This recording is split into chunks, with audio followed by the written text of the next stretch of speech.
People deluded, I'm back again. Come on, Ian, man. Come on. There's always that active and that defenders have been given, like. There's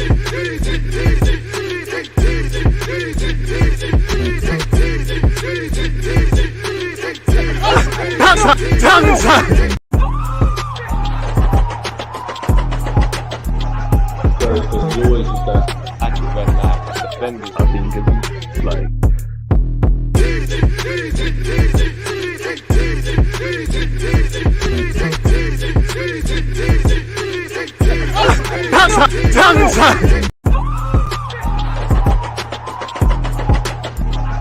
There's always that active and that defenders have been given, like.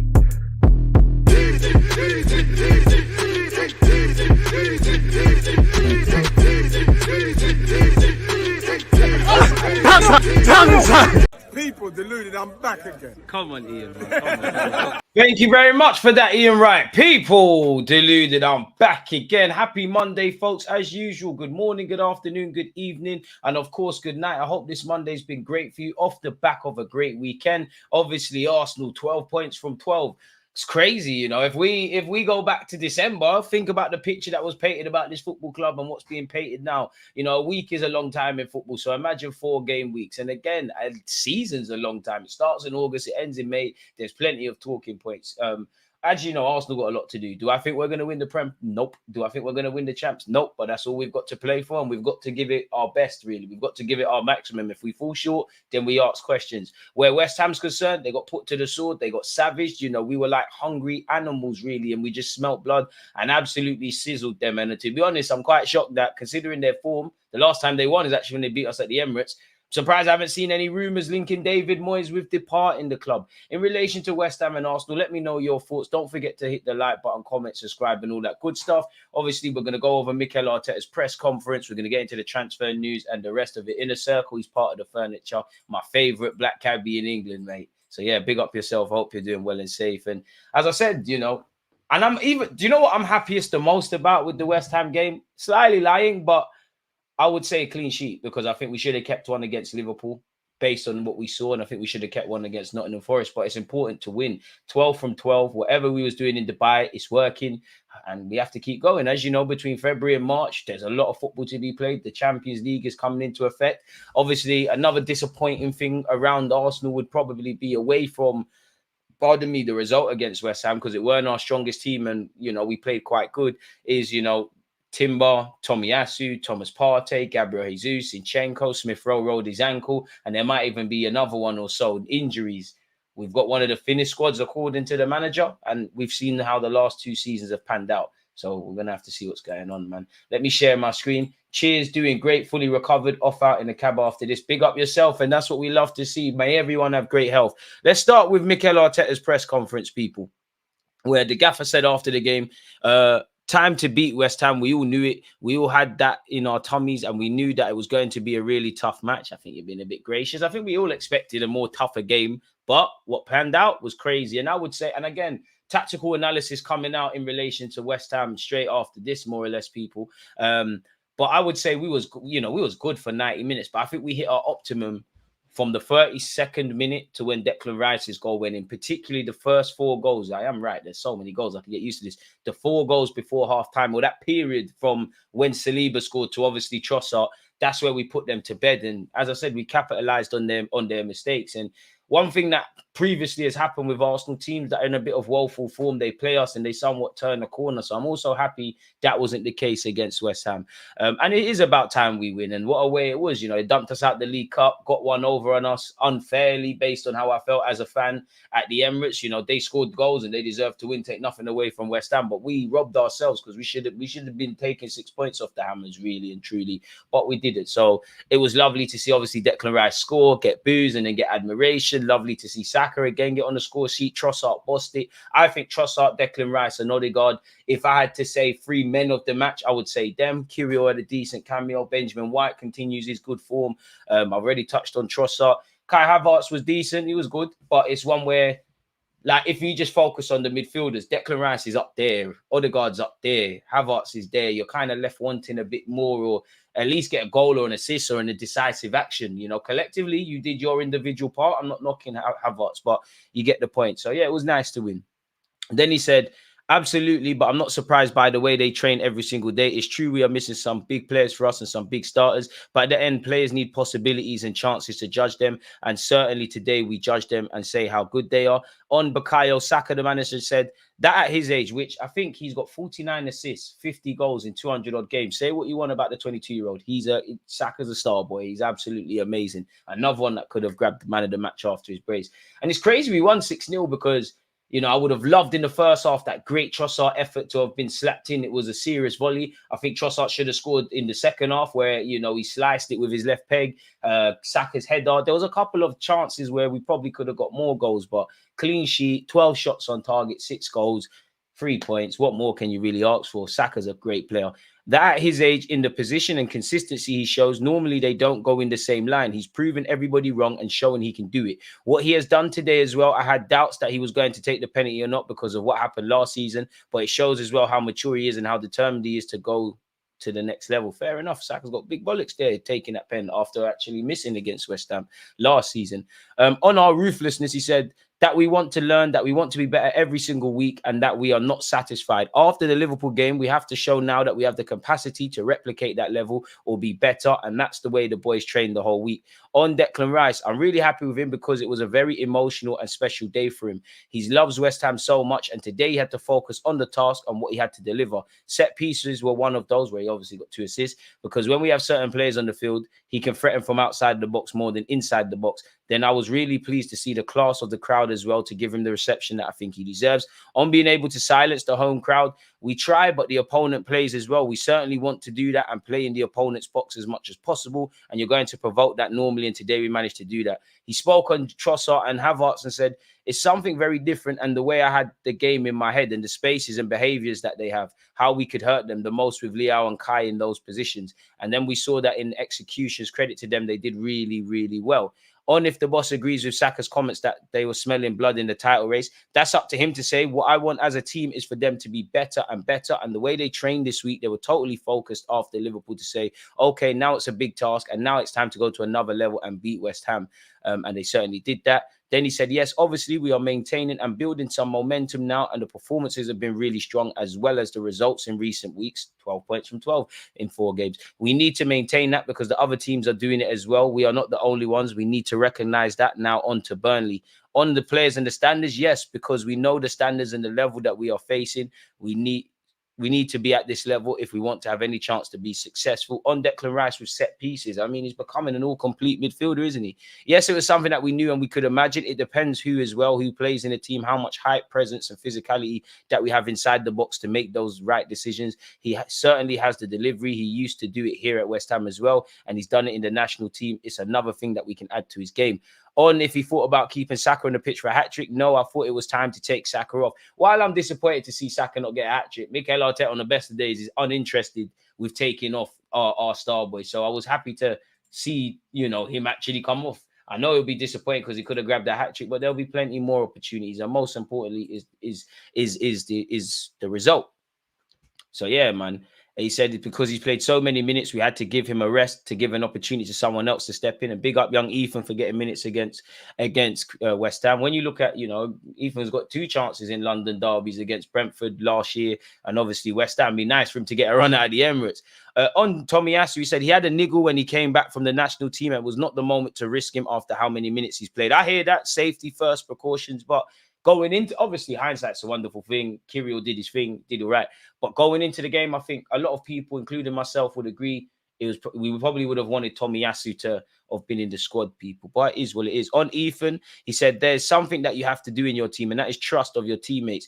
I had 2 things. One, the players on the bench whispering to bring Ethan on, which is great, which is a great thing to hear. And the other one, your teammates want to give you the ball the time, which I really liked how Odegaard was trying his best to make the young 16, 17-year-old look comfortable. If they do that, it's because they really trust you, and you can only have to see how many times he was involved in that. So it's a great sign. Allegedly, we broke records, people, in the game against West Ham. Apparently, the standout one was that we registered our biggest ever Premier League away win, surpassing the 6-1 triumph at Goodison Park on the opening day of 09-010, when unfortunately David Moyes was in charge of Everton. In terms of all-time records, it also matches our biggest ever margin of victory away from home, people. That, which is crazy. It's also our joint biggest London derby victory in the league, and unfortunately for the Hammers, it was their joint heaviest home defeat in league history. And apparently, it was also a memorable day for a couple of our goal scorers. Bukayo Saka netted his 50th goal in our colours and has also hit 100 goals and assists. Whatever you don't, please don't compare him to Anthony, to Kulusevski, to the child Cole Palmer, and I mean Hudson-Odoi. I don't mean any disrespect to these players. Saka is a big dog for you. Look, he's 22. He scores in big games. His consistency is great. You know, Arsenal fans gas a lot of players, but you just can't help the fact that our players are lit. Please, Saka, leave him alone. And they moved. The latest one is on social media. Oh, he's not entertaining. Is Saka the most entertaining Bobby Dazzler winger I've ever seen? 100% not. But you need to be effective. There's plenty of footballers who can do a bunch of pony tricks and skills, but they're not getting goals and assists. They're not making the difference. Keep going, Saka, people. Saka netted his 50th goal in our colours and has also hit 100 goals and assists. Once again, at 22 years of age, that is crazy. Apparently, Gabriel scored on his 150th Gunners appearance, moving into second spot in our top scorer and defenders in the division with his 14th in our colours. In another statistical quirk, Trossard's 4th of the afternoon during an incredible 45 minutes saw us hit 8,000 goals in total in our history. Wait, I'm here for this. The stats only matter when we win. DG is giving Fofana vibes when on the pitch from Wrongins. What Fofana? That's a hater, man. The missed pen versus West Ham still hurts. It's true, but Saka is going to miss penalties again. Like, it happens. Kane's missed them. Salah's missed them. I would love to, and I hope Saka can score every penalty for the rest of his career, but it happens, really. You know, you're going to win games, you're going to lose games. It's all about the confidence to want to step up and take penalties again. We all know when we think of Saka missing penalties, he did miss one last year against West Ham, but we all know the England Euros were him, Rashford and Sancho. It is what it is, man. The only penalties that are not missed are the ones that people don't take. You're boying me, man. I'm not even a goalie, mate. DG, see what Neville's been saying about Arsenal for us to chill down. Gary Neville's just a media piece, man. 1 minute Arsenal winning the league, then, you know, he's talking about our celebrations. I don't care about anything Gary Neville has to say. You know, when it came, who did we play? And it came out, the ball went out of play. You had Gary Neville at Tottenham Stadium getting a football and showing us stuff. Gary Neville just an idiot, man. You know, the media, as much as I'm very peed off about how Arsenal are conveyed in the media, at the end of the day, their job's to get engagement. They don't like us. They don't support us. F them, really. There's nothing more I can say on that, man. If I'm honest, big up True Gooner. That's when you know players rate you, when your teammates are asking you to come on. Exactly. It would have been nice to see Waters get a little run out after, you know, over Cedric, but it is what it is. One thing Rice can improve to elite level is his progressive passing, can learn from Jorginho and Partey. In the circle, you're right, and that's what I say. I think Declan Rice can take little pointers, I guess, with positions you take up on the field, body positioning, when to play certain passes, expansive passes. But to a degree, while I think Declan Rice is becoming a more complete midfielder, he's taking that industry and tenacious physical approach in midfield and getting a bit more class on the ball. You know, he does have a higher technical level than people give him credit for. He is learning to play a new way. I don't think he's ever going to end up being like Jorginho or one of them kind of centre mids, but if he can play some more progressive passes, fair enough. He's obviously adding assists or being a threat from goals. You know, he's obviously going to do that. I think he's a man that can get as many assists as however many set pieces he wants to take, but I think he's a man that should be targeting 10 goals all comps on top of just doing what you're doing, man. Declan Rice is mustard, really and truly. Like, whatever people have to say about Arsenal Football Club, they can never talk ill of Bukayo Saka, Declan Rice, or Saliba. And then you've got Gabriel to add to the mix. I personally think Odegaard isn't given enough props in terms of creativity and all of those sort of things. Odegaard's an absolute baller, mate. Absolute baller. Man said, silence the crowd. They left the stadium. You're right, bro. And to be honest, they cut out early. And to a degree, me personally, I've never left this. I've definitely seen some very disappointing results where I've wanted to leave at halftime, but I've never left. But I don't think that makes you a better or worse fan. I think if you're paying money to go watch the game, you can do whatever you want. And obviously, West Ham's form's been negative, and to see their team get drummed 6-0, if you lose 6-0, obviously, There's no shame in it, but it weren't a thing where Arsenal were just, well, we were better than you. We were quality. We are better than you. But it weren't a thing like West Ham were committed. They did all their jobs. And then, you know, the technical players we have, they just did a madness. What could you say? They down tools. And if I was a West Ham fan, I'd be extremely peed off with the 4 goals that went in before half time. We was due at least one based on how we was playing. But again, from an Arsenal perspective, it's superb that we exploited what we exploited. But, you know, coming into this game, and I'm sure David Moyes, being an experienced manager, he knows that Arsenal could take advantage of set pieces.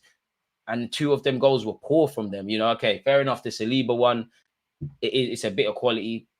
From an Arsenal perspective, it's quality.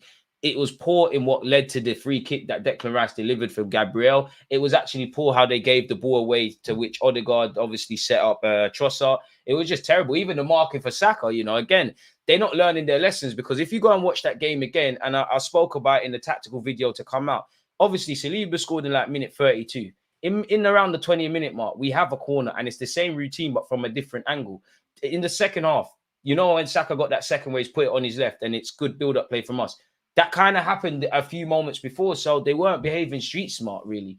So, yeah, I'm happy, man. But, yeah, the crowd cut out. Yes, DG, Nigeria people are quiet. Don't hear anything from them. I mean, after yesterday, you ain't going to have much to say.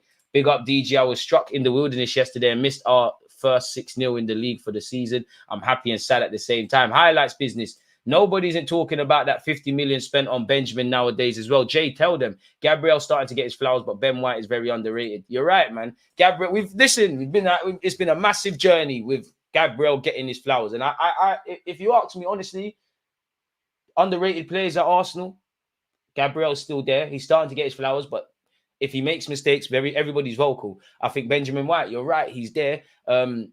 I think Odegaard as well, if I'm completely honest. Everyone knows his quality, but I think Odegaard, and yeah, man, never show Saka on this left, simple. And I think when you watch that Saka goal again, the build-up play from front to back for a couple of our goals, and obviously the whole team involved. But I like Saka in that he's kind of drifted in, and then he's put it into the keeper's near post. You showed him on his left, but it was a very calculated strike from him, man.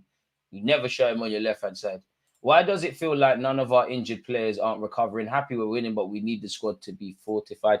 Amen, man. And I don't know. I wish I was a fly on the wall at the Emirates, but I don't know, man. Like, for me, the one I need to see, I want to see everyone back. But Gabriel Jesus, Tomiyasu, let's go. Partey, love the guy, quality player, but it's been a massive journey. How long is Partey out for now, DG? Not a clue. Mikel Arteta before the game said it could be days or weeks. We have to see how it progresses and all of those sort of things. But it'd be nice if he was able to play some part of the season. What people still listen to Sky Sports? They're outdated. AFTV and YouTubers took money from the mainstream media. That's why they have a narrative against Arsenal. AFTV disrupted their money. I hear it. I love Saka, but his penalty technique is so meaty. Everyone he scores, it doesn't look like it. It's not perfect bottom bins, and it's not hard either. Well, he's going to have to improve at that, but he's doing all right, you know. Penalties, just put the ball in the back of the net, man. Just put the ball in the back of the net. We're getting harsh. One thing Arteta shouldn't do is change the 11. Jesus and Tommy may be back. Arteta likes to change the 11 when unneeded. I hear it. And to be honest, Kirill deserves to start. If Zinchenko's fit, he might start. I'm not going to lie. If Tomiyasu's fit for Burnley, even though in theory, you know, Burnley are not a direct side like that. They're not Brexit football like that anymore. I think you can get away with a Kirill. But for me, I think Tomiyasu has to come in. And I don't think Trossard deserves to be dropped. So I would probably leave Trossard. Maybe that Martinelli's been in decent form. Maybe there's scope to put Trossard on the left, take Martinelli out. Jesus always going to start for me. But then again, obviously, he's nursing an injury. Come back on the bench, do your thing. I think probably everything has to stay the way it is. You know, assuming the same lineup goes out there against Burnley at this moment in time on a Monday, which we've got a lot of days to go, I might change my mind. I'm starting, if there's going to be a change, maybe Kai Havertz for Jorginho. But it all works. No, I like the denial of haters. Let them continue to lie to themselves that we're not a good team. I have top players. Big up the gaffer. 16 goals since Dubai, 2 conceded. He said he would figure it out, and so far he has. Of course, he has. For me, I think, like in life, if you're on a journey, and football is a good analogy of such, you know, sometimes when you've got a goal or you're working towards something, there are moments where you stop believing, where you're doing things right, but it's not happening for you, where you're in a bit of a rut. And that's where you need clarity to know where you're going. And sometimes that's why you have to get out of your situation. You know, how many of you, you know, can find yourself being frustrated if you're seeing the same things in your office or you're working from home at the same time. So I think Dubai was a welcome trip to us, for us to connect, connect with each other again, for us to, to a degree, actually just forget football, have a bit of a laugh, just forget football, see different parts of the world, not that they ain't been Dubai before, and just recharge really and get that togetherness and remember why we're on this. For me, I think all the issues, obviously, if you get down to the nuts and bolts, there's probably a lot that we've done differently technically. But I think personally, it's more of a confidence thing. It seems like people are confident, even when because even though we won 6-0, we missed a lot of chances, but we're going again. When you look at the Liverpool game in the FA Cup, it's like we were feeling down on our luck. We're thinking about it a bit too much. It's all about the mindset, as said there. Is Fabio Vieira okay? Again, that's another one to the injury list. You're not going to have to forgive me. I completely forgot he was even a thing. He's probably going to be wedged next time we see him at this rate. I don't know if he goes, Jim, but we need our bench, and Fabio Vieira would like to see him fit sooner rather than later. So keep your thoughts coming. That's that. Speaking of number 8s and 10s, Odegaard, our skipper, has spoken, and he was, listen, the class Norwegian, the best Norwegian in the Premier League, shameless.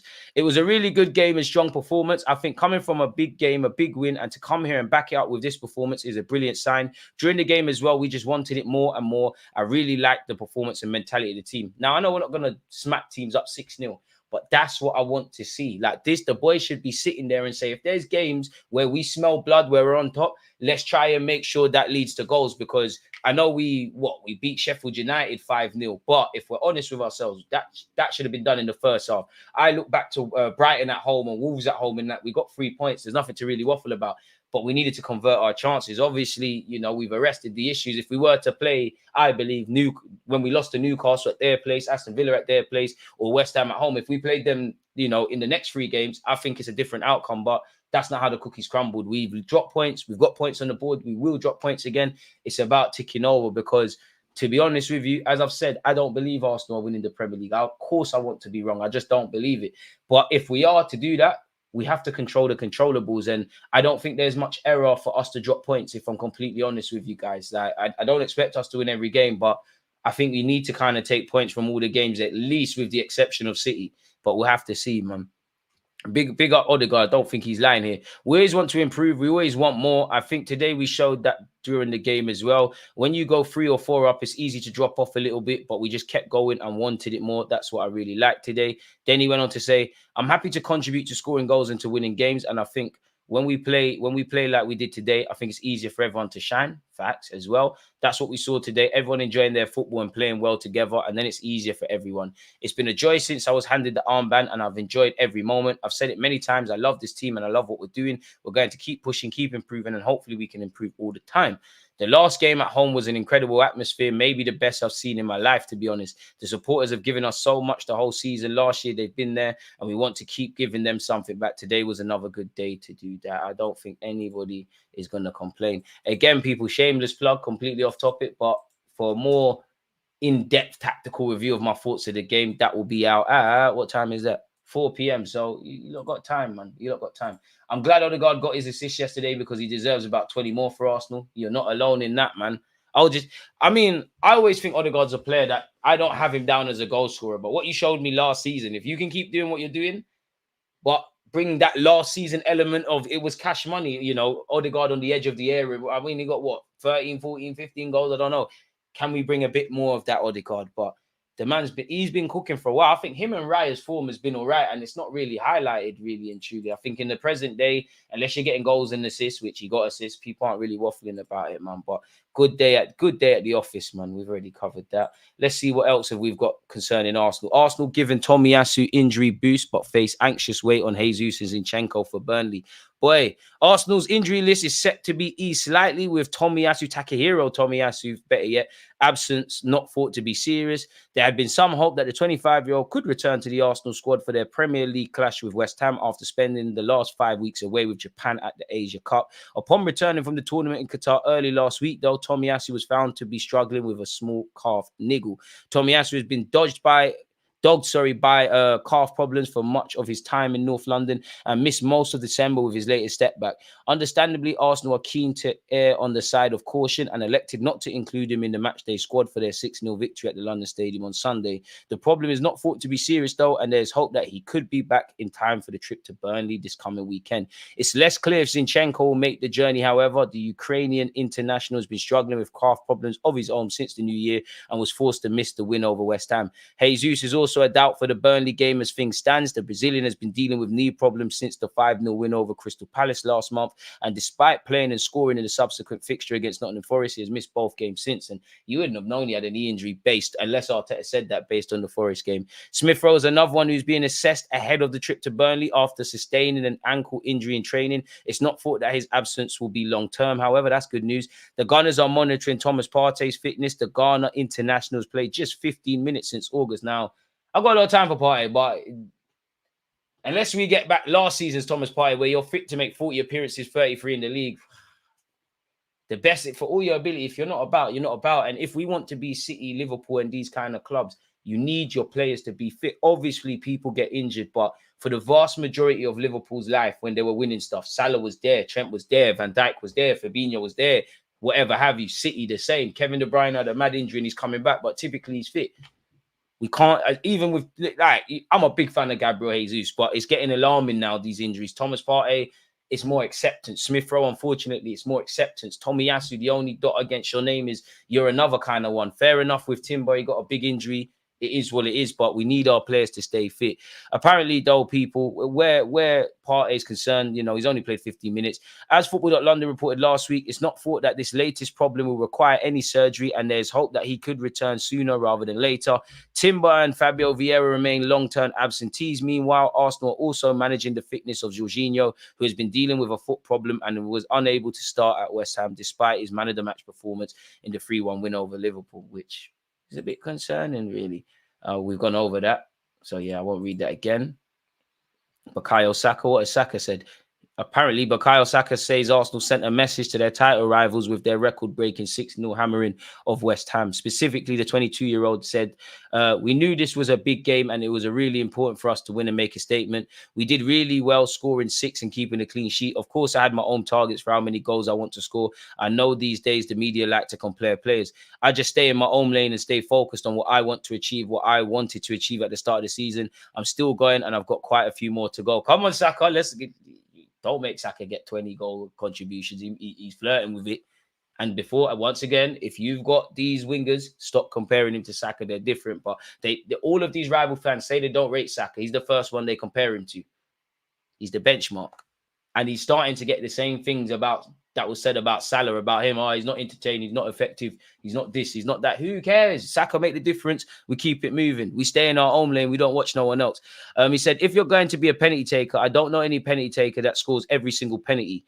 I'm not happy to miss, but I understand it's part of the game. So when I won the penalty, I was ready to take it again and score. I've had many lessons in my career, and the best is to learn and take the learning process, which makes you stronger. Star player. No matter what Saka does, people, I will always remember the 16-year-old playing for the under-21s in the Checo Trade Trophy. I knew he was going to make it in the first team. You can see the vids. I knew he'd be a great player. But predict this, I don't think anyone could really and truly. Absolute baller. And think about how much money he saved us. Well, to be fair with you, not everybody's been free, but, you know, could you imagine if we tried to buy Martinelli now, Declan Rice even now, Saliba now, Gabriel now, Odegaard now, Saka now? It pays to do the right things, people. Big up David Raya even as well. I think coming from a big game, a big win, and to come here and back it up with this performance is a brilliant sign. During the game as well, we just wanted it more and more, and I really like the performance and the mentality of the team. We always want to improve. We always want more, and I think we showed that during the game as well. When you go 3 or 4 up, it's easy to drop a little bit, but we just kept on going and wanted it more. That's why I really liked it. Fair enough, man. Fair enough. Arsenal have scored more goals from corners than any other team in the Premier League. Arsenal have scored 4 goals in the first half of a Premier League match on 15 occasions. They've won 14 and lost none of those games. Fair enough. You look at the attacking sides, we're obviously going to be a lot more right-hand centric because we've got Kyrgios, so Zinchenko's going to get less on the ball in that regards. We've got Odegaard was more, I actually think Odegaard was more central / on the left yesterday, but Odegaard, Benjamin White, Saka, that's cash money on the right-hand side. Trossard was everywhere as well. Bit annoyed I didn't see this earlier, man. This would have been a great graphic to include in the video I did. So, big up Arsenal. We're doing what we need to do. In relation to Pedro Neto, folks, Arsenal handed big Pedro Neto boost, says sources. We've been here before. Wolves star Pedro Neto is expected to attract bids in the summer amid strong interest from Arsenal, sources have told Football Insider. Smash the like button, people. Big up the Twitch gang. We've heard this before. The left-footed forward has been back to his best in recent weeks after 8 Premier League games out with a hamstring injury and has PK, I don't know that word, the interest of big top-flight sides. It's believed that Arsenal are long-term admirers of the Portugal international and be monitoring his situation at the Molineux closely. So far, we haven't learned anything that hasn't been said before. Well-placed sources have also told Football Insider that Liverpool are also fans of Neto and could enter the race to sign him alongside the Gunners in the summer, and City allegedly been interested. Clubs across Europe are also interested in the electrifying 23-year-old and will be closely watching him at the Euros should he be selected by his nation. This could force the West Midlands side to sell some of their key players, with sources telling Football Insider that Neto could be sold to unlock funds for deals for their own and alleviate financial concerns. Apparently, Neto has bagged 3 goals in all comps for Gary O'Neill's side this season and is currently joint second in the Prem for assists with 8. So yeah, man, big him up, man. The only thing you could say with a blot against his name is injuries. Romano has spoken about us potentially signing Nice midfielder Thuram, people. I want to see exactly what Romano said. We've heard a lot about Arsenal wanted to sign a new midfielder in the summer, and one of the latest names being linked with them is Kepfem Thuram of Nice. My understanding is that it's not something concrete so far. Arsenal have made no decision yet. I can still mention Martin Zubimendi and Douglas Luiz as names on their list, but we'll have to wait and see who they have decided to go for. There's currently no news also on Thuram, as it will also depend on how much Nice will ask for him. His price tag has not been decided yet. So, I mean, Pedro Neto's going to cost big money. Douglas Luiz is. Zubamendi's obviously got a release clause of 50-odd million quid, but it's still a decent transfer fee. Apparently, Arsenal have sent scouts multiple times to watch Athletic Bilbao winger Nico Williams, which it makes sense. If we want a winger, we want to scout someone, and then obviously you're going to scout them a lot of times. They're good games, they're bad games, their weaknesses, their strengths. You don't just watch one person one time and and that just means monitoring. Scouting doesn't mean anyone's impending, but apparently, the 21-year-old is considered one of the most exciting young wingers in all of Europe. He's also wanted by both Real Madrid and Barcelona. Boy, if they get Mbappe and with their attacking talent, you're going to get much game time over there at Real Madrid, Barca? I'm not sure either. With the 2 La Liga giants said to be fighting over his signature, now Romano has confirmed interest from Arsenal and Chelsea, with the former having sent scouts on a number of occasions to watch him. Arsenal are in the market for a winger this summer as Mikel Arteta looks to take the pressure off first-choice stars Bukayo Saka and Martinelli. Romano said Arsenal have also sent their scouts to follow Nico Williams of Athletic Bilbao multiple times, and it's the same for Chelsea as they included him in the list last summer. The race is completely open and nothing is advanced with either club so far. He'd be great in the Premier League, in my opinion. A physical and technical player. Very good one. Very, very quick sort of player. Now, De Jong, because Barcelona, they're in a bit of a disarray. He's been linked with a move away and he's their highest earner, I believe. He's been linked with Arsenal and City. He'd be perfect under Pep Guardiola. He'd be perfect at Arsenal, but it's going to cost a lot of money, innit? Arsenal and City allegedly have expressed their interest in Frankie de Jong's situation as the midfielder could potentially leave Barca. That's according to HITC. Both Arsenal and City could compete for de Jong's signature in the summer as they've approached Barcelona and requested to be kept informed about the midfielder situation. He was close to going Man United once upon a time. Barcelona may consider selling him to bolster their finances given their current financial challenges. Apparently, De Jong emphasized his comfort at Barcelona and his enjoyment of living in the city when Man United showed interest in him in the summer of 22. However, the primary reason for his preference to stay at Barcelona was the deferred wages owed to him by the club.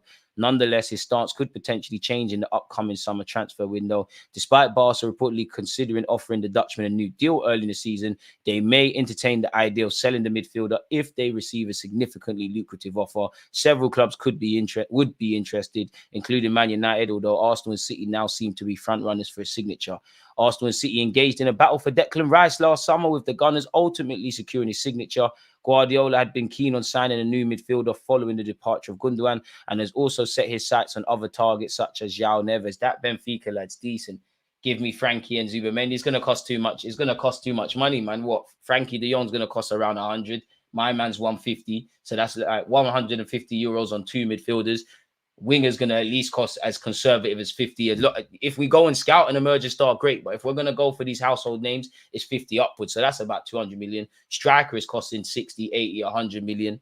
probably need to find finances for a backup keeper. I do think Mikel Arteta will bring in another versatile defender. Obviously, outgoings can offset a lot of this, smash the like button, but who are we really going to sell for decent money? Even though they're decent players, we haven't really got a great record with selling. Hopefully, Edu could learn. But I would want both of them, man. Well, go on, my guy. Hope you're doing well, Tom. True, I'm not good enough. Italian player all day. Got Juventus written all over it. Harsh, man. He's decent, though. Pedro Neto, another injury-prone player we could do without. Arsenal taxi probably would struggle to stay fit, if I'm completely honest. But I think Pedro Neto's got something to offer us. I don't really believe this because it's easy to link us with guys that we've been linked with before. But allegedly, Arsenal have already made contact with Everton for Onana of Everton. Apparently, we've already made contact with Everton over a potential deal. Apparently, we've reportedly spoke with his agent and he's got interest from Chelsea, Barca, as well as Arsenal. We'll have to see exactly what's going on there. Everton, not that I want you lot to get relegated. I ain't got no issues with you, but probably need them to get relegated to kind of ease things. Big up Jorginho and Aaron Ramsdale. They've completed their UEFA B coaching licenses, which is great as they think about what they potentially could or couldn't do post-career. Aston Villa fear Douglas Luiz could join Arsenal if one thing happens. Arsenal have reportedly made Aston Villa's Douglas Luiz and Martin Zubimendi their top midfield targets. I'm having Douglas Luiz. And I mean, he looked like a bit of a clown when he got at Onana and United nicked the winner and whatnot. I'm having Douglas Luiz, but we've been around this before. Before the game against West Ham, Big Gabby gave an interview, people, and it was quite interesting. Some of the sound bites on social media. So let's see exactly what he said. And it's very easy to remember. Again, football's a long period, because in August he was on the bench, which Arteta, that was a madness. Now in hindsight, I think he was on the bench because he might have had, not that he wanted to leave, but maybe the rumors of him going Saudi and the money you could get, I think that might have, rattled him a bit. But it's tough. Obviously, at the start, I wanted to play and it was very difficult for me, but I understood what the coach had to do. It's difficult for any player to not be in the team, but now I'm back in. I want to keep on working hard to prove my worth. He, in brackets, Arteta, spoke to me and explained the reasons behind the decision, why I should stay. Now, why I should stay, that's where I think, you might have had your head turned by something. But the most important thing was to remain focused and concentrate. He knew how important I was to the team. So I'm happy to be back and be able to help the team in every game. I'm happy to be back in the team and hopefully I can help them moving forward, which is fair. He then went on to say, of course, I always work hard every day to try to do my best on the pitch and realize my potential. The most important thing is the people around me who know my potential. And in terms of those outside, if people devalue me, I'm happy for them if they change their mind. Then he also spoke about Arteta. He said a lot of things have happened to him. His role in the team has grown. His personal life is also very different to the one he had before with his life, with his family and language. He also changed a lot of things in his life and improved his mentality. He can decide what he wants to be, and I think he made the right call to take the direction he took. Fair enough. And then he said, I think the most important people are those that are close to me, the team, the coaching staff, my family, my friends. I think that's what's most important. They've helped me a lot and continue to help me grow every day, those who are close to me. So I'm very happy, those internal people, and to keep impressing and doing the best I can. Big up, Big Gabby, man. Ivan Toney, anytime anyone will give him a platform to speak, he's very coy on stuff. Apparently, Ivan Toney has stressed that he can't make clubs come and get him after Brentford boss Thomas Frank admitted he's likely to leave. Once again, Thomas Frank said a couple of days ago, it's quite obvious that Ivan Toney will likely be sold in the summer. It could be expensive to sell your best player. But on the other hand, I also know that by summer, he'll only have a year left on his contract with us. Fair enough. And then he said, apparently, the manager said what he said, but I can't make clubs come and get me. I've just got to keep doing what I do, and that score goes. What will be, will be. And he also said, I see that Frank's comments as he doesn't want me. I mean, he does want you, but it's elite mind games. He's realistic to the situation. Brentford know that this is probably Ivan Toney's last season and at the club, and they're going to have to sell and reinvest. Apparently, Thomas Frank said as well, we know what he's worth. I don't think there are many strikers in the world who are better than him right now. He's a really good striker who is in his prime footballing age. Personally, as a coach, I'd like to keep Toney, but one day it would be fun to see him at a top club. This winter, we actually had no bids for him, but it would surprise me if there aren't a lot of clubs interested in him. Not the best of articles, really, in terms of how they framed it. Apparently, talent spotter Phil Cohen has completed his move to Arsenal. Academy chief Phil Cohen has started work at Arsenal after quitting Rangers last year. The new head of the Gunners Academy scouting department has his feet firmly under the table at the London club after joining during January. Cohen informed Rangers of his intentions to leave for Arsenal in October 2023 and departed 2 months later. A well-placed source has told Football Insider that the talent spotter Potter's departure is widely seen as a big blow for Rangers.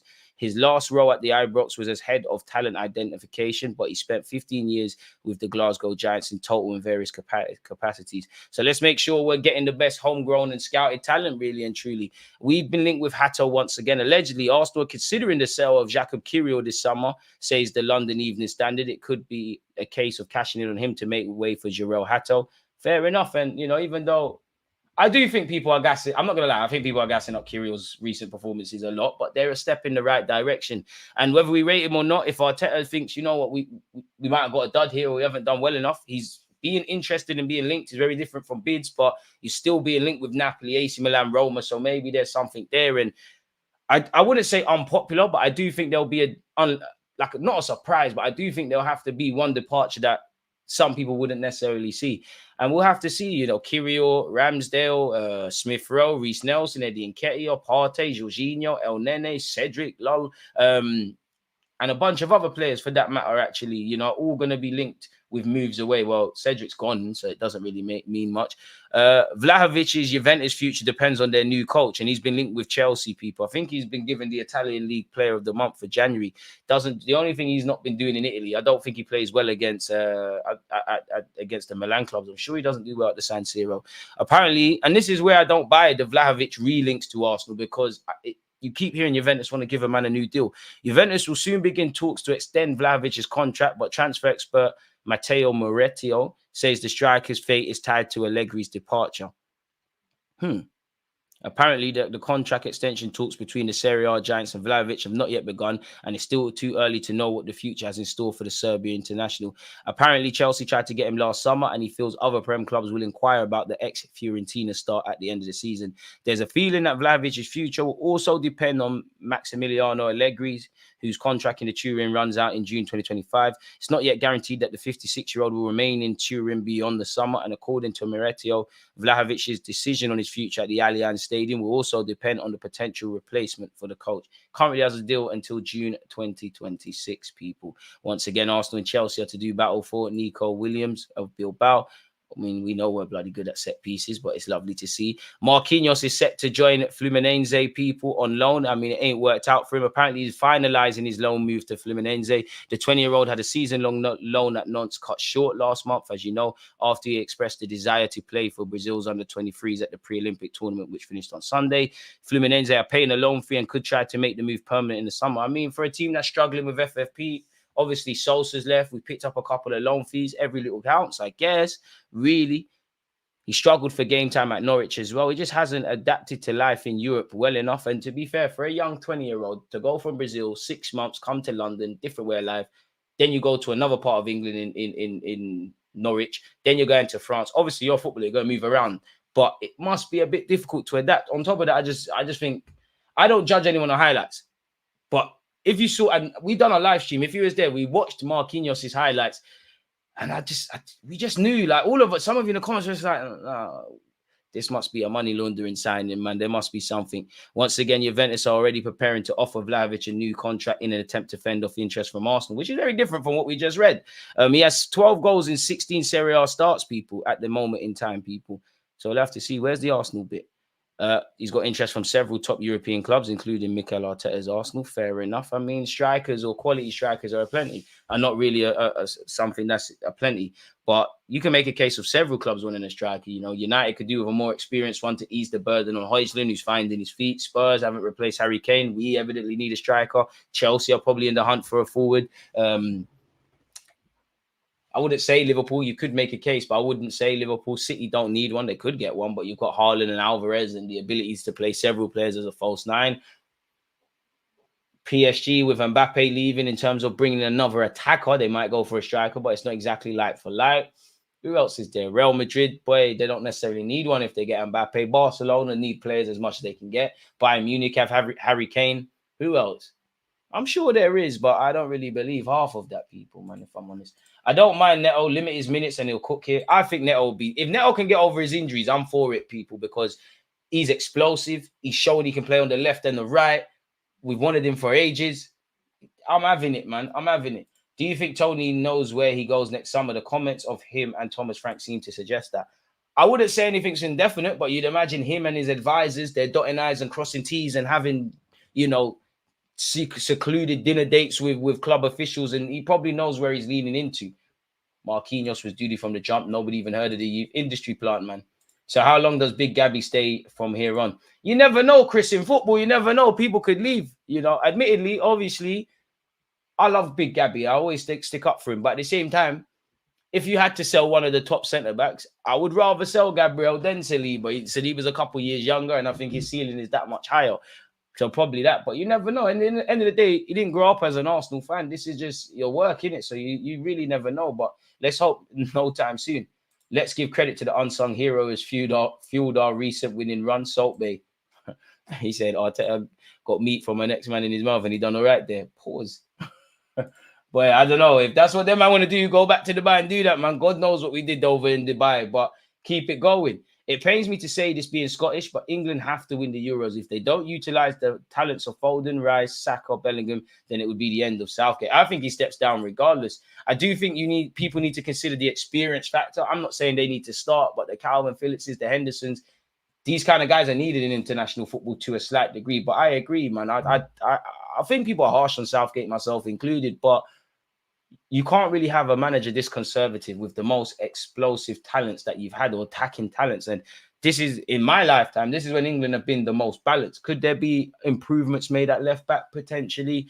You know, centre halves, big up Stones. Maguire typically does well for England, but there could be more quality depth there. Centre mid, you're flushed. The flanks, you're flushed. Obviously, Harry Kane's the striker, but you've got 1-2 other strikers doing all right. So, yeah, man. We spent 200 last summer. Once we make sales, all able to do that. I mean, we're going to have... I can't anticipate nothing, but you'd imagine if Arsenal want to go in the direction we want to, you're looking at 200-odd million quid region, really.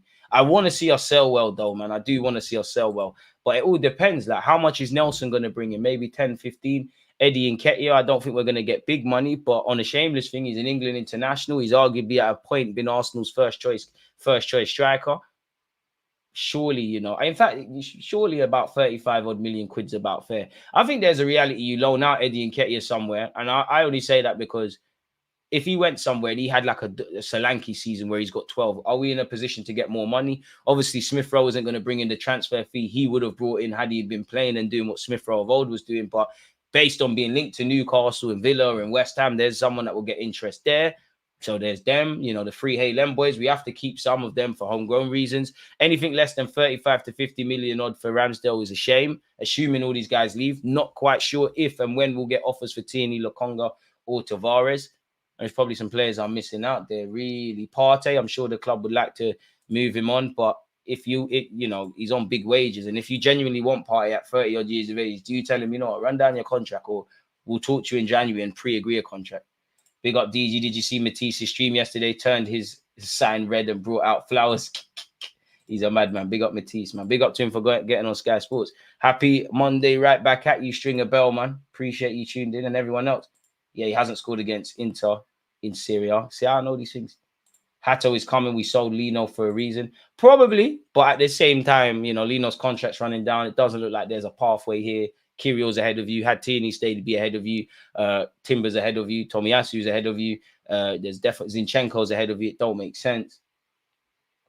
But yeah, man. Big up you lot. Top comments, man. I want Pedro Neto badly. I can't lie about his injuries. If he can just shake them injuries, but it's all ifs and buts, man. Chelsea need to sell before they can buy. They always spin these rumors, though, man. So is it really legit? I do agree that I think they need to sell anyways, because you've got about 20 million players there and it's not sustainable. Wasn't it only a few weeks ago? I mean, I say weeks, I'm exaggerating, months ago, where they said some players couldn't get changed in the change room. They're doing it in the corridor because there's just too many players about. Do you think any of our current stars, i.e. Saka, Martinelli, Saliba, would be tempted to leave if we don't win anything? It is competing enough for these guys. I mean, you've got one career to live in it. You know, I'm sure Thierry Henry would have loved to have stayed at Arsenal his whole career, but we're going in one direction, you're going in another. Yeah, 100%. I think right now, for a year, 2 years, 3 years, we're calm, they're developing and stuff. But if they was in their mid to late 20s or even 30s, then you've got a decision. And to be honest with you, you've got to remember, wow, Martinelli's come to love the club. Saka's come through the academy. Saliba obviously was an Arsenal fan growing up, coming from France. It's not like they've got any allegiances to Arsenal beyond the obvious, really. You've got one career to live. Me, personally, I think Saliba's going Real Madrid one day. I think Martinelli will go to Spain one day. I hope Saka stays. You know, I hope he don't do the snaky thing and one day go City and that. But I have to compete, man. Really and truly. We could easily get 25 to 30 for Eddie, surely, man. But then again, his wages. Again, Premier League clubs got money, but is anyone going to be running to give Eddie Nketiah the 100Ks on a week, allegedly, at this moment? I hope Ethan follows the Saka trajectory. I think his development could be accelerated, but I think we need to be calm with him, really and truly. DG, how much is Saka worth if a club tried signing him? I mean, surely you're talking 100 million to get a conversation started. I believe it's a British record transfer, if I'm honest with you. People can say what they want. He's 22. He's doing the business. How many, and I'm not here to say Saka's the biggest and baddest, but how many 22-year-olds are doing what Saka is doing, making the difference for their club to a degree where living or dying by Saka's form and have for a few years. And he's a key player for England. How many? There are more, you know. Obviously, Vinicius Jr. is better than him, but he's in the same kind of realm in terms of age. And obviously, you know, Saka's become a poster boy, so there's marketing behind that as well. 10 goals, 7 assists in 23 games, 7 goals and an assist in 5 Champions League games. They can't talk on Saka. Partey is a unicorn myth. We'll see him for 5 games max. He'll see out his contract unless Saudi offer him the bag. I hear that. Man said we're winning because of Salt Bay. Unfortunately, Jesus may have to revert to the bit part role at City and bring in Toney in the summer. You'd imagine he'd become a squad player. And I'm not using that to belittle him, but yeah. Nelson got more than 10 minutes. I couldn't believe it. Amen. And we saw a Haylender come on. Shout out Stylish. If you're on YouTube, make sure you're smashing the like button. Raya's been doing his thing. Obviously, we ain't seen like a madness from Raya in that. You know, you look at, I don't know, Ramsdale against Leicester. Definitely Ramsdale against Leeds. Was it last year or the year before? Definitely last season at Anfield with Ramsdale. We ain't seen that from Raya, but I think he did well at Anfield, ironically. And I don't really want to see that from my keeper. And I think Raya finally looks comfortable. He looks like he finally gets it. The noise has kind of gone quiet with the Ramsdale stuff. But any mistake Raya makes, it's going to start again. And his distribution, he looks comfortable. At the end of the day, he looks like he understands what's demanded of him. He looks like he can cope with the pressure now. Looks like he's more comfortable with his teammates. Looks like he's got a better understanding for his teammates now. DG, would you stick with yesterday's lineup to the end of the season? End of the season's a big arcs, bro. We're in February, barely just in February. Big arcs. And no, because in an ideal world, we wake up and Timber's fit to play some part. And I'm talking assuming Timber is back full fit. You're a genuine option now. Partey the same. Jesus the same. Zinchenko the same. So now, I mean, there's different game states, as Arteta said. But no, and I'm not being funny. Big up us for winning 6-0, but probably not. Hey, DG, at the top of the London Eye right now. That won't stop me tuning in. Appreciate you, Cam, man. Appreciate that. Enjoy your day, man. The content will be there, but I appreciate that. I nearly spat out my drink when I saw Arteta giving an academy player significant minutes. Trust me, I could. Saka getting subbed, academy players coming on, us winning 6-0, Trossard getting a start. Absolute Mazzolini. It still haunts me to this day, Eddie on 100 a week and number 14. I hear you, roast beef, but I don't really care about the bread he's getting because at the end of the day, he didn't put a gun to no one's head. He's living his dream, really. Like, bro, you're an Arsenal fan, number 14, you scored a hat-trick. You know, probably should have brought in a striker and moved you on. You're living your dream. Like, but at the same time, when you put players on big wages, it does make it difficult to move them on, really and truly, which we're seeing. 200 million outside of Saka, no one on the right side talking to Saka. 200 million outside of Salah, no one on the right-hand side talking to Saka. Rubs names out every season. Exactly. Boy, we're doing what we need to do, man. And the number 14 shit, I'm not going to lie, you could take that off, but it is what it is. I mean, to a good degree, for these young players, you're living a dream. Obviously, Saka's an anomaly because he's a key player, but you must be gassed. You've come through the system, and Smith Rowe's got the number 10. Saka's wearing number 7. Eddie's wearing number 14. You know, if Smith Rowe don't back up his ideas, that number 10 shirt might have to get disarmed. Eddie, you're my guy, but that 14, next striker, Toney, come take that, boy, is what it is. Or give Toney the number 9. Jesus, you control number 14 because you're a Bobby Dazzler like that. Saka's number 7 for life here, isn't it, really and truly? Big up, DG. I'm always popping in, listening to your lives because you speak facts. I appreciate that. What's your thoughts about Havertz? Personally, glad to see him slowly improving and showing what he's capable of. I think he fits in, but I don't think he stands out. I think what I praise Kai Havertz for, isolate the unique case that is Kai Havertz. I think what I praise Kai Havertz for, if it's other players, I want a bit more. I think I've accepted Kai Havertz for what he is, in that you're not really a specialist midfielder, a specialist striker, but you can kind of do all of that sort of stuff. I still have my concerns about the left-hand side. He did well yesterday. He is fitting in, but it's enough. There are games where he's obviously been a potential man of the match or grabbed the headlines and done all that stuff. But when we've had these complete performances, excluding Liverpool because he did his thing, but when we've had these walks in the park, not 6-0, but when we've had these walks in the park, everybody's done well, including Havertz.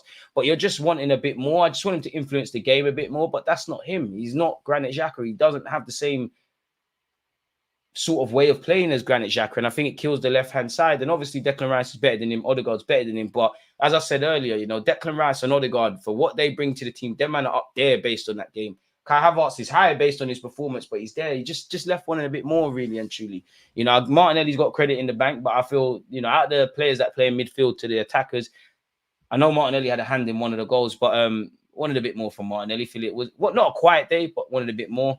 And you want a bit from Havertz, even though Havertz, when I do, and I'm not saying to watch the games again, but obviously when I'm doing these analytical videos for you lot, when I'm watching the game second time round, I'm seeing Havertz a lot more. He's a good team player, but we need people that are difference makers, that moves the needle. And I still think that left-hand side in midfield, we're missing something. You know, Odegaard quality, Rice quality. We're missing the final piece to that three-man puzzle. And then it's about maybe having two other midfielders or people capable in and around the squad for rotation. I don't know. Havertz is a weird one. A bit like Muller, just roams and takes places. Yeah, but Muller actually scores goals. I think I've come to accept it with Kai Havertz. But if you, to a degree, if you keep playing like this and going under the radar, obviously there's question marks, but you know, he's not being scapegoated. So to a degree, you're doing okay. I do think he's found some confidence in towards the tail end of last year and obviously now. And there's even been a couple of games this season, like Newcastle away, we were crap. No, that's a lie. We weren't crap, but like Havertz was one of the better players. Havertz fails the eye test, but I'm very content with him. Keeps the ball ticking and is a physical presence in there. Clearly has an intelligent football brain. He does have an intelligent football brain, but yeah, I don't think he raises the bar or moves the needle. And if we can address midfield and Kai Havertz can be this rotational, multifunctional player, and we move with this, it is where it is. Kai Havertz is one of them players. I kind of accept them for what they are now. We've been seeing it at Chelsea. And as much as we have conversations about him, like obviously I've got a lot of Chelsea supporting friends and you watch content, obviously what's going on at Chelsea is different to us, but it feels like we're having the same conversations Chelsea fans were having. Like, you know, is Kai Havertz a striker? Is he a centre mid? If he plays great in midfield, you're a centre mid. He plays great up front, you're a striker. You play crap in them, then we rotate it. I don't know, man. I just hope that you can justify the 65 million, really. Kai Havertz doesn't raise the bar, but doesn't lower the levels. He isn't impactful, which you would expect with some of his presence. Yeah, I'd say he has impactful moments. I do think he's quite tenacious, ain't the right word, but I think he's good for the tactical fouls and mucking in that regards. I think he's good in terms of our build-up, what Arteta demands of him. But in terms of his individuality, I don't really see enough, if I'm completely honest with you. It would have been nice for Kai to get a goal, really, because it would have been nice for Kai Havertz and I would say Kirill to do something of note, even though Kirill, just to get confidence. But Kirill in his last two games, he earned one of the, I think it was Saliba's actually, I could be wrong, but one of the goals, Kirill's won the corner. Against Liverpool, he won the header, which led to Trossard doing the Bobby Dazzler stuff. But yeah. A man said, have hard weight. He's in rehab, he's carrying the ball, might be something there. I do like Kai, man. I just think you're just not a needle mover, innit? You didn't make me look and think, wow, like we're levels. And I don't think personally until we address midfield, we're gonna get to that level. I think if we address midfield, we'll score more goals, we'll be even stronger defensively.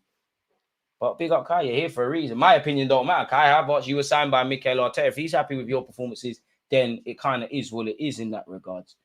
But yeah, man, I think he might score goals at some point. I hope so. And he's already popped up with a few, but you know what? How old is Kai Havertz? I might be lying. You must be about 26, 25, 26, maybe even old. How old are you, Kai? Say I'm lying. 24, 25 this year. I mean, let me, before I carry on, let's paint a picture a bit, man. Like, I do think you've got a good mentality. You play for Germany, you've won stuff at Chelsea, and whatnot. But forgive me, people, and obviously Arteta's a magician and that. But at 24 years of age, yeah. Played 150 times for Leverkusen, 139 times for Chelsea. Played 33 times for Arsenal. 23 in the league. Got 4 goals, to be fair, which is more than I thought for Kai. if we're still having these conversations about you not being a goal scorer, about a centre mid or a striker, is it time to accept you for what you are? And that you could be you're a jack of all trades, but not a master. But you're a jack of all trades, but you're not a master of one. But I think the other part of that sentence is it's better to be a jack of all trades than a master of none. I think that sums up Kai Havertz really and truly. I'm not gonna lie though, Mikel Arteta in the summer, keep doing your experiment with Kai Havertz. We need players that are projects, but you know what they're about. Like that Hato kid, you know what he's about. Zubamendi in the 6 or in central midfield, you know what he's about. We need these guys. We've got a couple of these players that, you know, Fabio Vieira, Kai Havertz, Emil Smith-Rowe, slyly even Gabriel Jesus. We know he's a striker that can play out wide, but just to aid the point, we've got a few of these players, and I like adaptability because there's players that can play in other roles and do other things. But we've got a lot of these players, a couple of these players, better yet, that can play in multiple positions. But what are they? Where do they thrive? And that's the conundrum Mikel Arteta, I guess, is going to have to work out, man. Bring me Thuram, Osimhen, and Neto, and sell or loan Eddie, Reece, and Partey. Activate the 1-year clause for Jorginho and decide what comes next for Ramsdale. I think if the club could move on Partey, they will, but he's on big wages. He's inconsistent with injuries. He's in his 30s. You know, I don't think we're going to get a significant transfer fee. Should Partey be moved out and the club get what they want, I think then Jorginho's contract is activated. Just have faith in him. He'll do good there. Is a baller there. I like Havertz. I praise and critique every footballer where I think is fair in it. And when we was in our barren sort of spell, Havertz, like even West Ham away, when we lost in the League Cup, Havertz was a better player, but I'm not expecting you to look like a Bastian Schweinsteiger or anything like that. I'm at the point of accepting you for what you are. I do think there's some qualities you give to the team, but I know you're never going to be the guy that you might score some decisive goals, but you're never going to be the guy to dictate the tempo, make consistent decisive actions. You're a good team player. You can thrive in the team, but I do think there's something missing on that left-hand side. And that's why I'm even happier with Declan Rice and Odegaard yesterday, because going into the game, whatever you say about Zinchenko, which if Tommy was fit, I would have played him. He runs into midfield really, and I think we needed a bit more there. And I think if you look at it, Trossard, Odegaard, them kind of guys, they're doing a bit more creative wise. Even Odegaard, like again, 4 o'clock, the tactical video come out. I went and showed you lot just what they're doing. Spoiler alert. Kobe, assuming you're talking about Kobe Mainoo, quality footballer, man. He's still a young player, really. If he was 40 million and didn't come from Chelsea, people wouldn't have an issue. That's true, but at the end of the day, he did, didn't he? He can't control the price tag or the labels of the next Ozil and this, that, and the third, but he did. And to be fair with you, I believe you're right, Jay. But then at the same time, as I said, I believe we're right. But at the same time, playing devil's advocate, could I dispel our own logic? Because it's not to the same degree, but people are onto Fabio Vieira. He was signed for 30-odd million quid. With all these links to new signings, especially in midfield, do you think Fabio Vieira has a future with us? Seems like he has lost his spot when Havertz and Trossard came. Honestly, I don't know. I think the club will persist with him. At the very minimum, he's a good squad player, but he needs to stay fit. And every now and again, Fabio Vieira comes off the bench, impacts. Then he starts. It's a bit underwhelming, but he picks up injuries, really. You know, Kai Havertz looks like he's found his feet, but there was a time, had Smith-Rowe and Fabio Vieira been fit, they may have been able to stake a claim for themselves, really. And the sad thing with Fabio Vieira, I said it before, I think he joined Arsenal at the best and worst time. Best time because we're moving forward as a club. Worst time because, you know, you've got Odegaard now in the Arteta starting to put pieces together. You had Granit Xhaka who's playing every week and a big player. You've got Odegaard. When you do play, you're playing out wide, which is not really you. You know, if Saka gets subbed, it's a myth. Now, obviously, you're competing with a £65 million signing. You know, if Jorginho's fit, I reckon if it's a big game, Jorginho's probably more trusted than Fabio Vieira. Obviously, in the 10, you're not playing ahead of Odegaard. You can rotate. A fit Smith-Rowe might present problems, but he's got his own issues of his own as well. And I think we need a midfielder or two. And that's the thing. I'm not expecting every signing to be spot on and stuff. And I think we brought in some good signings. But, you know, if you just take the 8 million we spent for Tavares, the 30-odd for Fabio Vieira, the 20-odd for Lokonga, you know, could them resources, maybe even the 65 million of Kai Havertz, even though he's a bit different, could these resources have been better deployed in other areas? Kyrgios lacks personality on the pitch. I think it's the only reason why he looks media at times. I hear that. I just think a bit more belief, man. Like he kind of behaves a bit younger than I imagine he is. Like, how old is Kyrgios? I still think he's a bit starstruck, but you know, when confidence is infectious, when the team's doing well, when you're actually starting, I think Kyrgios is 23. I think he's rough around certain edges. I think he's a bit shaky in certain moments, but I like him. That being said, though, if you're bringing me Hato, or you can show me a 23-year-old mid-20 guy that kind of can do what Timber and Tomiyasu does, and There's still interest in Kyrgios. I think we've got a decision to make. Very true. It's the physical and tactical brain there at the bare minimum we can rely on. There you have it. How far the attacking patterns change when we sign a striker? Can we expect high volume numbers from our wingers?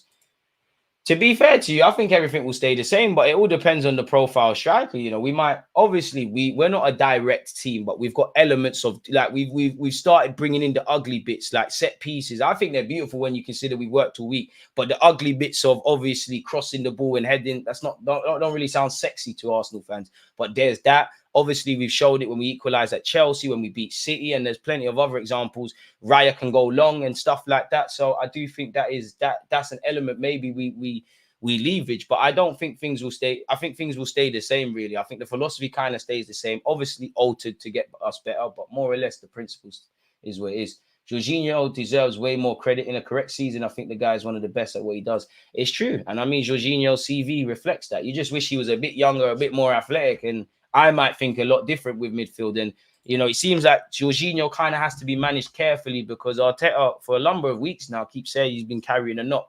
Big up Jorginho, though, man. And from he was pictured at Carnival, I'm there, man.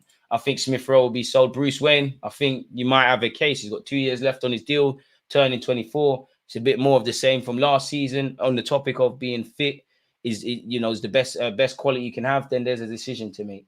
De Jong to the Emirates would love it, but it's going to cost a pretty penny. As I always say, the dream is free. The hustle is sold separately. 75 likes. Can we keep hitting such? We're actually playing tough, steely football. We mix it up. Tough, silky football at times. Physicality is awesome. And again, you need to be ugly at times. We want to be able to play beautiful football and the fans love it. But you need to be able to do it the other way. For years at the Emirates, big up Arsene Wenger. How many times do we have great ballers? And if you want to play football, you can play football. But we were very naive. We couldn't really exploit corners. You know, we weren't the best defensively. You need to be able to do a bit of everything, essentially. Most likely keep Fabio. I don't think Fabio's going anywhere, but it would be. I like Fabio Vieira. I think for me, just assert yourself in games a bit more. Probably go gym. Because there's so many kind of small players in the Prem that don't get brushed up easily like Fabio Vieira. Like, call your countryman Bernardo Silva. I'm sure you all link up at some point with each other. Whatever he does, what drugs he takes, do what? Go and get that done, man. I like Fabio Vieira. I like him. I think Fabio Vieira's got one of the best final balls at the club. Like, I would say Odegaard's is better. I think Trossard's is better. There's probably a couple of others. But I think Fabio Vieira's, got some. Fabio Vieira is a very likable player, very likable. But you need to start putting down some. You need to start pulling up some trees and setting down roots, because the better we get as a team, as you can see, the minutes are less. So you really need to show up. You need to be giving Arteta headaches when he's going to sleep and his wife wants another kid. He don't want to make love. He wants to think about, how do I get Fabio Vieira and this guy and that guy into the team? Give him a headache. Fabio got no hold-up play. Until he learns to hold up the ball, he will struggle. Yeah, he's just a bit too lightweight, man. Until then, it's gonna be sub cameos where you're really gonna excel. If we got Victor, don't think it would happen. We'd have to change a little bit. Toney wouldn't need to be at all, but strikers would need to be serviced. I think we'll have to change slightly according to what striker. But from what I've seen of Osimhen, I don't think the system has to change too much. But then it takes me back to what I said in the last stream. When you, again, being linked and Arsenal actually buying strikers is very different. But we've got Gabriel Jesus, right? We've been linked with Vlahovic, or Arteta tried to bring him in. We've been linked with Ivan Toney. We've been linked with Osimhen. We've been linked with Sesko, for example, and Ivan Ferguson. Now, every player is different. And all we want is a striker that scores goals, but they're all quite different. So it leads me to, like, what does Arteta specifically want from a striker? Because obviously goals. He says we need to be a team that can get 100 goals. We need a striker that could do that. But you've got to be able to do all the other stuff, kind of what Trossard did in the false nine yesterday, what Jesus, for his lack of goals, provides you with. Obviously, Havertz is not clinical in front of goal, but against Liverpool in the league, he did that, and so on and so forth. So it's an interesting debate, man, and really, we're not going to know until the summer. I think we get Toney just because he seems the most attainable. But typically, what is common belief to us fans is very different. You know, Mudryk was coming Arsenal and João Felix. Then he went Chelsea. Cody Gakpo was nailed on to go Man United. Then what happened there? It looked like Jude Bellingham might actually go Liverpool. Then what happened there? So could there be a reality we get Osimhen, they get Toney? Like, or neither club gets either? We'll have to see, man. I think he wants a target, man. It would be, I would love to have someone like, one thing I like, Osimhen could do it, but I think Toney's hold-up play is great, man. Especially games where it's not always scoring goals, but games where, let's just say we went to Liverpool and we can't get out of our half and Anfield got us under pressure. When you've got a striker that you can knock it into, they can control it, hold off a centre-back. They're obviously going to win fouls, and that's going to get us further up the pitch. I like Toney's mentality, man, really. And if he can start a betting group and we can all get rich, I'm all for that as well, people. If I'm completely honest, man, I don't think anyone disagrees, man. So yeah, man, that's where I'd be at with that. But yeah, folks, man, it's been a fantastic chat with you lot. It's an hour and 10 minutes. I'm back playing Football Manager at around 4:30 for my Twitch gang. So I'm going to end this now. Again, you lot's talking points, differences of opinion, questions, all of that stuff is great. 4 p.m. in 5 minutes, a video goes out where I've spoken more about West Ham and Arsenal. So check that out. This video should actually lead you to that. I hope you had a great weekend. I hope you and your loved ones are in great health. And of course, appreciative of all the content. Do make sure you subscribe if you haven't. Journey to 70k subs. And yeah, bless everyone, man. In honor of Declan Rice's strike, I'm showing my one that you've seen a million times. Against this right back, Charlie.